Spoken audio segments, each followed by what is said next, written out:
Еве, ние сме веќе удобно сместени во гостинското студио. Одиме со содржините на помалку обратен редослед од она што ви ги најавив пред отприлика половина час.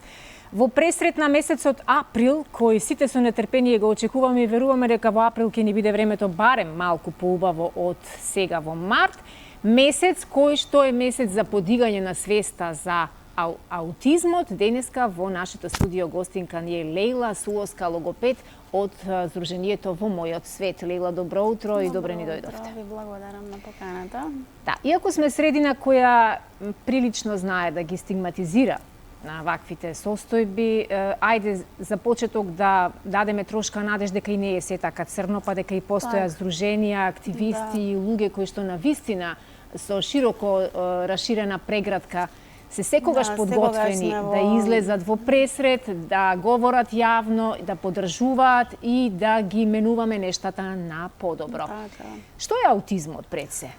Вака, прво да кажеме што представува аутизмот. Аутизмот представува первазивно развојно нарушување кој што се јавува во најраната возраст, односно во третата година од детенцето на животот. Значи, прво детето може да има нормален развој, подоцна да се забележат симптоми кои што се карактеристични за аутистичниот спектар. Прво, значи, може да кажеме дека постојат три главни симптоми кои што се забележуваат. Прво имаме потешкоти во вербалната комуникација, општо во комуникацијата, без разлика дали тоа е вербална или невербална комуникација. Потоа имаме проблеми или потешкоти во социјалната интеракција на овие дечиња и потоа имаме и стереотипни движења. Меѓутоа, не мора да значи дека ако постои некој од овие симптоми дека секогаш станува збор за аутистичен спектар. Родителите се оние кои што прво, значи во првата година од животот може да забележат некој од овие симптоми. Потоа подоцна може да се појават и проблеми во моториката, во развојот на моториката. Понатаму, веќе во третата година може да постои да се појави отсуство на говорот. Тогаш станува збор за оној рецептивен говор, односно тоа е како детенцето го разбира говорот од околината и целосно отсуство на говорот. Потоа, сега, клиничката слика. Како логопед со искуство, која веројатно не престанувате да истражувате и да правите некакви анализи, бидејќи секое детенце е своја приказна, сите деца се за различни. себе. Сите дечиња не можеме да кажеме дека ако едно детенце е со аутистичен спектар, дека сите деца понатаму. Сите деца се различни, ниедно дете не е исто. Прашањето ми е, младите родители, без разлика дали се тоа во многу млада возраст или и станале подоцна родители, никогаш не им е потполно јасно која е точната возраст во која детето е природно да прозбори и да врзува зборови, односно да прави едни мали реченици и дали, да речеме, тој период е нормално да се одложи за малку подоцна. Вака, значи прво, веќе во првата година детето треба да има и визуелен контакт со очите, да воспоставува контакт со очите, да го задржи тој контакт. Потоа да следи едноставни налози, значи да има мама, тато, например, баба, дедо и сите тие работи. Меѓутоа, да се забележи најмал проблем, да речеме, не да се чека, ако ние сме рекле дека најдобро до 3 години, меѓутоа не мора да се чека до третата година за да се што на година и половина зборуваат течно. Ние во течно, нашиот центар имаме дечиња кои што родителите веќе забележале дека нешто се случува со нивното дете, веднаш реагирале. Имаме дечиња кои што се на година и 6 месеци, година и 8 месеци, дошле кај нас на разговор, на проценка, на евалуација. Што значи таа рана детекција, тоа рано започнување на разрешување на проблеми? Раната детекција е уствари клучниот фактор за понатамошниот третман на овие дечиња. Како што кажав претходно, најмал симптом кој што ќе се појави, без разлика дали е еден, затоа што тоа аутистичен спектар е збир на повеќе симптоми кои што се јавуваат.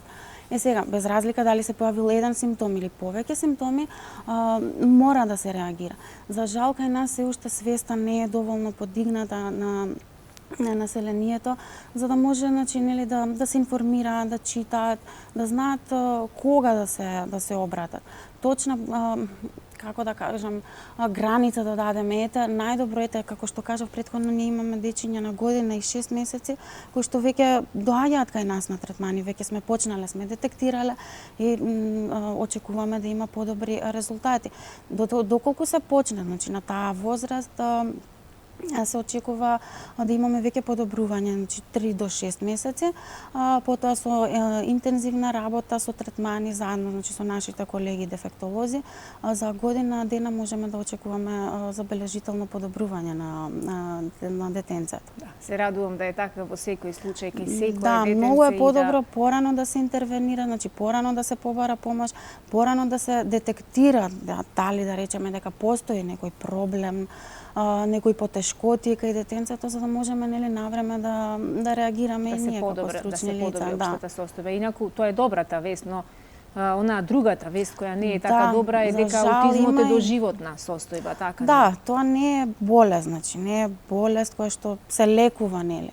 Меѓутоа овие дечиња кои што се со аутистичен спектар се толку мили дечиња, толку се сладки дечиња, што полни со љубов и просто не можеш да не ги сакаш, не можеш да не им пружиш помош и поддршка. Да, од 2017 година децата со одредени одстапки во нивниот развој, како и лицата со некаква попреченост, инвалидитет се вклучени во редовниот образовен процес, односно е воведено инклузивно образование. Так. Колку во овие 6 години се покажаа добри искуства, добри практики и обратно? Искуства во кои наидовте на стигматизирање, на неприфаќање и на создавање на одредени компликации кои што делуваат и на децата кои го имаат проблемот и состојбата, но и на другите деца кои што се чувствуваат загрозени на извесен начин. Така, за жал има и родители, има и деца кои што не ги прифаќаат овие дечиња. Инклузивноста, значи во училиштата, треба да бидат вклучени што повеќе број на образовни асистенти, на придружници. Значи државата мора да им обезбеди на овие дечиња образовни асистенти, што поголем број, за да може и тие дечиња да одат во училиште, да имаат комуникација со средината, да не бидат едноставно да не бидат оттргнати на страна. Нормално, сите деца се деца и сите деца се исти.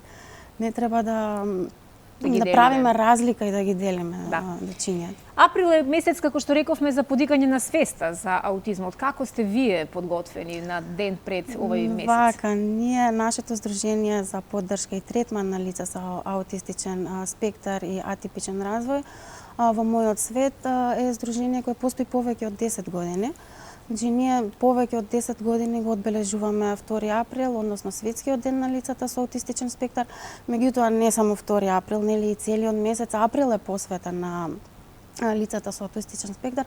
Нашето здружение во текот на целата година, значи преку различни активности, работилници, конференции кои што се организираат. Минатата година беше организирана конференција во септември, која што траеше 3 дена во Ману. Потоа исто така работилници, како што кажав, за да се подигне свеста на населението за овие дечиња, поточно за дечињата со аутистичниот спектар, да можеме да им помогнеме, за раната детекција, за понатамошниот третман. Исто така за родителите, да им помогнеме како тие да забележат дека постои некоја потешкота или постои веќе некој од овие симптоми на аутистичниот спектар.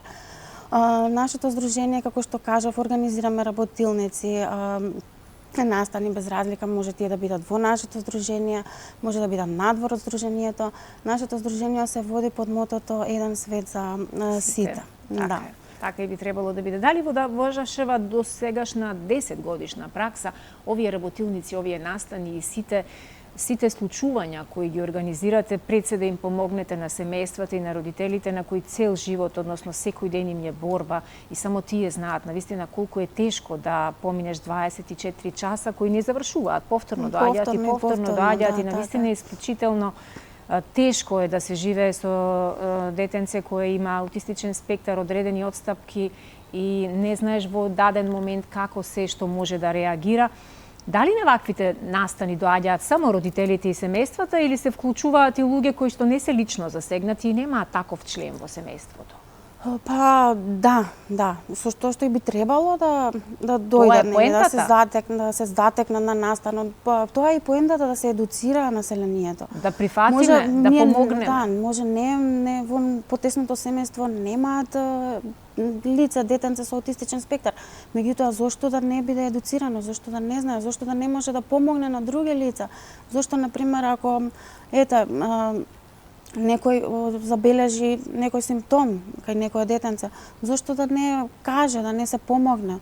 Уствари тоа е и целта, да се подигне свеста без разлика дали имаме проблем со некој детенце од фамилијата или нема. Така. Проговоривме за симптомите кои некогаш подоцна се забележуваат, некогаш родителите рано ги воочуваат, па бараат решение и доаѓаат кај вас уште со ненавршени 2 години возраст на нивното детенце, но болна точка се причините кои секој родител, секоја мајка, секој татко, секој семејство се труди да ги изнајде причините, иако и да ги најдеме точните причини, не можеме ништо да промениме и да ги вратиме нештата на почеток. Сте истражувале ли кои се причините за ваквите нарушувања? Меѓутоа, за жал, се уште не постои точна причина за појавата на аутизмот.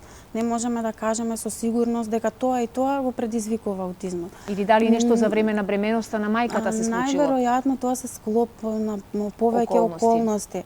На околината, значи на животната средина, начинот на живот, исто така игра улога и генетската предиспозиција. Може да има значи нормален тек на бременоста, се да биде нормално, се да биде како што треба, подоцна ете да кажам во 3-та година од животот да почне веќе да се појавуваат симптоми кои што се карактеристични за аутистичниот спектар. Она што родителите, како што кажав претходно, во 1-та година може да забележат потешкотии во цицањето, потешкотии во воспоставување на визуелен контакт на детенцето, исто така и потешкотии во справувањето со околината, значи свесноста на детенцето. Понатаму веќе се јавуваат поголем број на симптоми кои што се карактеристични за аутистичниот спектар. Јас додека се подготвував за нашиот разговор и за нашава средба, малку истражував и се обидов да дојдам до некоја статистика или до некоја бројка колку од прилика деца се регистрирани во нашата евиденција, но не дојдов. Не успеав да најдам таква точна бројка. Верувам дека и вие ја немате истата. Но дојдов до информации дека во последнава деценија е зголемен бројот на деца кои што се раѓаат со аутистичен спектар. Да, за жал се повеќе се зголемува бројот со овие дечиња. Меѓутоа, точна бројка, да кажеме колкава е бројката на дечиња со аутистичен спектар, нема. За жал истражуваме, читаме секојдневно, се едуцираме, меѓутоа не сме дошле до конкретна бројка на тоа колку дечиња, еве да речем, во Македонија постојат со аутистичен спектар. Така. Во ниеден регистар тоа не е запишано. Да. Имате ли вклучено психолошка поддршка за родителите, за семејствата? Да. Значи нашиот центар ние работиме тимски. Имаме значи детски психолог, невропсихијатар, дефектолог, логопед и ние сите заедно, значи сме од тие кои што првично стапуваме во контакт со родителите. Најтешко е за родителите и ние сме секогаш отворени за комуникација, секогаш сме достапни за било каква информација, за било каква помош и за било каква поддршка семејствата. На самиот крај на разговорот да резимираме. Кои се симптомите кои што родителите во првите години од животот на нивното најмило не треба да ги игнорираат и веднаш треба да побараат помош и поддршка? Така, како што претходно кажав, значи визуелен контакт со очите, потешкоти во доењето, потешкоти во остварување на комуникацијата на детенцето. Потоа исто така многу е важно да се напомене дека овие дечиња може да имаат и проблеми во исхраната, проблеми во однесувањето, има стереотипни движења, гестови, мимики. Потоа има и потешкоти во моториката, може да имаат проблеми или потешкоти во фината и грубата моторика. Имаат потешкоти во имитирањето на одредени движења, исто овие дечиња.